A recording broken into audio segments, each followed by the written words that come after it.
So, over the past 4 generations of the Samsung Galaxy flip phones, Samsung have taken what is pretty much a prototype idea and refined it year upon year, adding subtle changes here and there, ironing out some of the issues, but also adding some really nice features each year.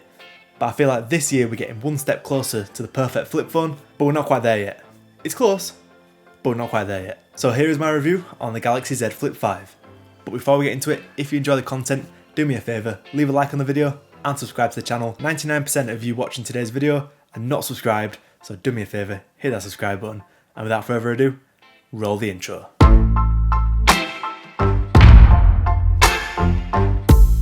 Sometimes it burns, sometimes it hurts. When you're running from me, do you really wanna be in love? So I've had about a week overall to test this phone out. Overall, my thoughts are positive. I feel like Samsung have sorted out a few of the major problems that occurred with the Z Flip 4, and overall, it's been a big upgrade. But to start with, as usual, let's talk about the design and build quality. This year, Samsung have introduced a brand new hinge to the Z Flip 5, so before, when there was a slight gap when the phone was completely shut, but with the Z Flip 5, it folds completely shut with not a single gap, which is good to see.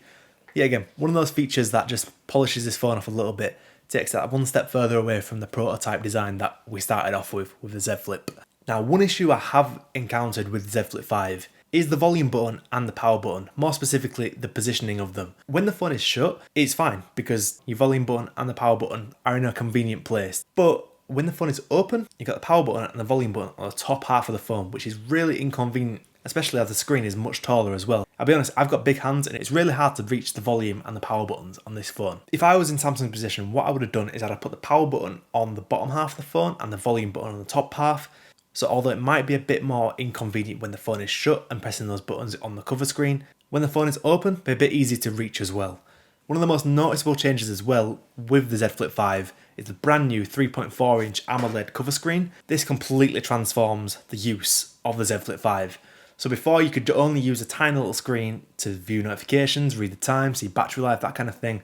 Now you can completely interact with the phone, answer notifications, reply to messages, see the weather, look at the time, all that stuff with the cover screen. Now to be honest, I find this a little bit tedious to use. I didn't really get used to it, to be honest. I sort of just gave up and opened the screen, like just open the phone fully and use it that way. And I feel like that's what most people will do when they use this phone. It's a cool feature to have when you first get it, to be able to answer messages, read your notifications on the cover screen, but it's like an Apple Watch. When you first get an Apple Watch, it's cool to answer your text on the watch, answer calls, but after a week of having it and the novelty wears off of it, you're like, I'd rather just do this on my phone. That's sort of what I encountered with the Z Flip 5. I just stopped using the cover screen, to be honest. It's cool to see like how much charge you've got when your phone's charging, to be able to see the time at a quick glance. Slight notifications just pop up when the phone is closed. That kind of stuff is cool. Now, the one opportunity Samsung missed out on with the cover screen is with the actual display technology itself. With the cover screen, you've got a 60Hz AMOLED display. The 60Hz itself isn't a problem, don't get me wrong. There's nothing wrong, it feels smooth, it's fine. The issue I have with the 60Hz is that it's not variable refresh rate, so you're stuck at 60Hz. You cannot go up to 120, you can't go down to 1Hz. Unlike the main display, which goes from 1Hz all the way up to 120Hz, the cover screen, you're stuck at 60. So you can't really have a always on display on the Z Flip 5, or at least without draining too much battery life. Samsung, next year, please add an LTPO display, because I think it would be really cool to have the phone stood up, having it always on display. It'd be really nice to put on your bedside table, to put on your desk, to be able to see the time, and just have an always on display on the cover screen. That's something I feel like Samsung missed out with here. But overall, you can't complain with the cover screen. It's a massive improvement over that tiny little screen we had from last year. In terms of the main display as well, the screen quality itself is really good. The issue I've got with it is it's a really tall aspect ratio. For some things such as like reading articles, scrolling through Instagram, it's really nice to have that longer display. But consuming content such as watching films, watching YouTube, watching TikTok, it's just not meant for it. It's not optimized. There's a lot of black bars going on. It's hard to say, and especially with the crease as well, the crease is still there. That's the one thing I really don't like about the main display. It is just very tall. It's hard to get used to. In terms of pure picture quality for both the screens, as per Samsung standards, it's beautiful. It's a bright display, it's vibrant, you've got great contrast with the AMOLED display. Overall, there's nothing to complain about here. Playing games, watching films, it is just a nice display to look at. But if you're concerned about the crease for the phone, yes, it's still very, very much there. Now, if you're just looking at the phone straight on, you will quickly forget about it. But if you run your finger over it, you'll instantly feel it. And if you look at the phone off axis as well, you feel it as well. The crease really hasn't changed this year compared to last year's phone. It's still here. Hopefully next year, Samsung, as per a lot of flagship Android phones right now, we do see the Snapdragon 8 Gen 2 chip, which is great overall. Performance is really good. We've also seen 256GB of storage as well as 8GB of RAM, so switching between apps, multitasking, that kind of stuff. Through everyday use, I encountered very minimal stutters and lags. In fact, I don't think I encountered any whatsoever. The one issue I do have with the performance is not with the speed, but with the battery life. Unfortunately, because it is a folding phone, technically the phone is just split in half, so we are losing a lot of actual space for Samsung to put the battery in the phone. We are stuck with a 3700 mAh battery, and in real world use, you can expect to probably get you all day battery life, but at a push. From my testing, on around 3 or 4 days of just testing it, each day I would get up at maybe 7 AM, and by 5 PM at night, it needed charging again. Now, personally, I didn't see this as too much of a problem, mainly because the phone charges quite fast. So by 5 PM, plug the phone in for half an hour, you've got another 50% battery life. No problem. Now, that's partly due to the faster 25-watt charging, which is fast compared to iPhones, not very fast at all compared to many other Samsung phones.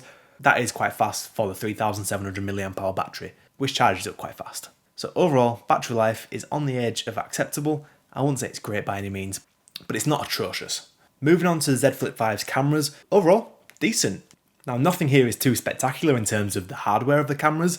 You've got two 12-megapixel main lenses, you've got a 10-megapixel selfie camera, but photos generally seem decent. Unfortunately, you are missing out on that telephoto lens that you do see from, for example, the S23 series, the Ultra phones, or iPhones, for example. I will throw up a few examples of photos here to have a look at now. It would have been really nice to see the telephoto lens. Hopefully next year we'll see that. One thing I do like a lot about this phone, and it does make it stand out compared to many other phones, is that the selfie camera, although it is only 10 megapixels, if you do need that extra quality, you can use the cover screen as a viewfinder for the main lenses, which just allows for so much better quality compared to the selfie camera. In terms of video, you can shoot all the way up to 4K 60, but unfortunately, unlike the S23 Ultra, there's no 8K support here, but I don't think that's a deal breaker for anyone looking to buy the Z Flip 5, so don't worry about that. 4K video is more than fine. Now, in terms of whether this phone is worth the money, it does start at £1,049, and that is for the 256GB version of the phone.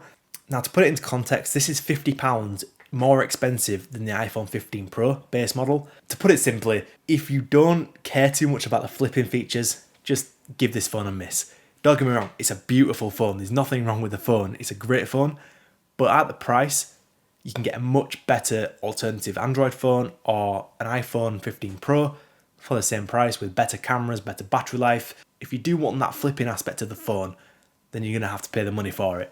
But yeah, to be honest, it's hard to justify the price, especially as it is £50 more expensive than the iPhone 15 Pro.